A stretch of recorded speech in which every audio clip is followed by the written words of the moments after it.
Oke, bismillahirrahmanirrahim. Assalamualaikum warahmatullahi wabarakatuh. Alhamdulillah walhamdulillah thumma alhamdulillah. Salatan wassalaman ala rasulillah wa ala alihi wa sahbihi wa man wala. Amma ba'du. Oke, insyaallah di pagi hari yang cerah ini bakal ngebahas sedikit aja sedikit tentang meme atau meme ya, meme ya. Pertanyaan kenapa sih aneh bakal ngebahas meme? Sebenarnya juga nggak tahu sih, ini ide aja karena kalau ada orang nanya kelebihan aneh itu apa ya, gue masih bingung sebenarnya. Tapi sedikit paham lah cara buat meme itu apa, kan tadi baru searching, dan ya pemakaian itu kayak gimana ya sedikit paham. Jadi bakal ya sharing-sharing aja di sini gitu. Dan semoga bermanfaat.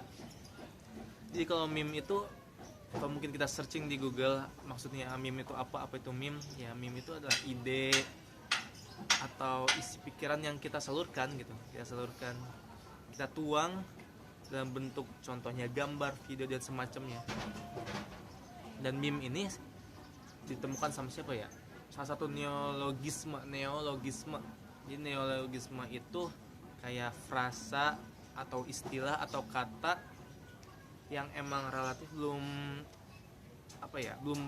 umum lah, belum masyhur dan berusaha diterima masyarakat, tapi belum sampai benar diterima. Jadi meme tuh emang sesuatu banget yang kebanyakan masyarakat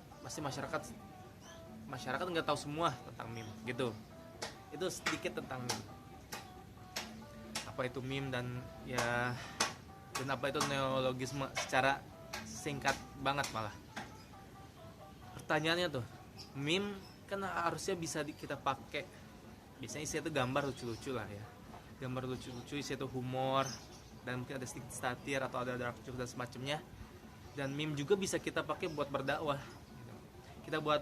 Kita maksimalin template meme atau gambar-gambar atau ide-ide kita di meme itu kita pakai buat mengajak dengan cara yang lebih unik, cara yang lebih baru, dan cara yang mungkin zaman sekarang banget kita lihat gitu.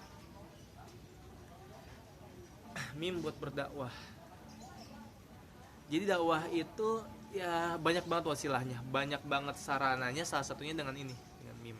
Jadi tidak hanya mungkin ceramah, khutbah, atau bikin video tentang tentang kebaikan, tentang Islam dan semacamnya.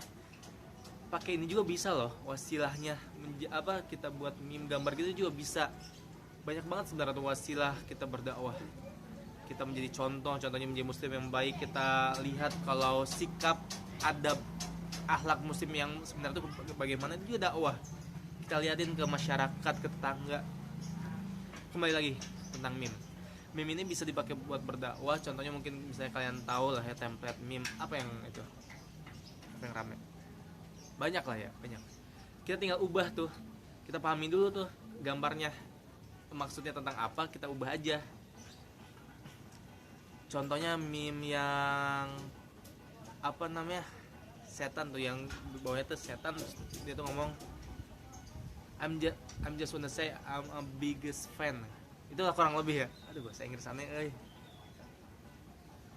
Nah, yang gitulah kurang lebih. Yang Satan terus bilang I'm just wanna say I am a huge fan. Gitu kalau nggak salah. Ada gambar. Nah, di atasnya tinggal kita isi contoh Abdullah bin Ubay bin Salul ketika menjadi musuh dalam selimut, menusuk kaum muslim dari belakang dan menyebabkan hadisul ifki. Nah, terus di bawahnya tinggal kasih template itu yang setan ngomong, itu tuh seolah-olah kayak setan ngomong ke Abdullah bin Ubay. Nah, kayak gitu. Dan secara nggak langsung kita tuh kayak nyampein materi kan, kita nyampein isi ide kita nyampein dakwah kita. Kasih tahu kalau Abdullah bin Ubay bin Salul itu adalah tokoh munafik di zaman Rasulullah SAW yang emang waktu itu menjadi musuh dalam selimut, dan yang kalau bisa nih taruh sini gitu meme-nya, anda liatin gitu, tapi agar editnya sebenarnya. Nah itu yang waktu itu juga pas kejadian hadisul ifki, dia yang benar-benar apa namanya ngambil andil besar fitnah itu terjadi. Nah kayak gitu. Ngomong tentang meme, apa ya, menurut aneh harus diterapin sih, diterapin mungkin di sekolah-sekolah, kampus, pembelajaran. Karena menurut aneh pribadi itu banyak orang yang gampang gitu, gampang nerimanya, sama karena mungkin ada ilustrasinya kayak wah lebih menarik. Nah itu menurut aneh itu. Jadi kayak guru, dosen tuh kalau mereka bisa atau paham lebih tentang meme, penyampaian mereka ketika ya pembelajaran tuh bisa lebih maksimal menurut aneh tuh, dan lebih menarik juga. Nah, karena di situ ada unsur-unsur humorisnya. Ngobrol tentang meme juga ngobrol tentang kritik. Itu ada kritik, ada satir, sarkas, satir, sama nggak sih? Ya itulah. Meme juga kadang dipakai untuk mengkritik. Contohnya di Amerika, kadang meme itu dipakai buat kritik-kritik kepada pemerintah. Di Indonesia juga ada. Dan mengkritik dengan pemerintah ini kalau pakai meme, istilahnya ya harusnya aman gitu, karena pada dasarnya kita itu mengkritik dan ya nggak menghina lah, insya Allah, kecuali kalau meme memang parah gitu atau nggak konteksnya parah.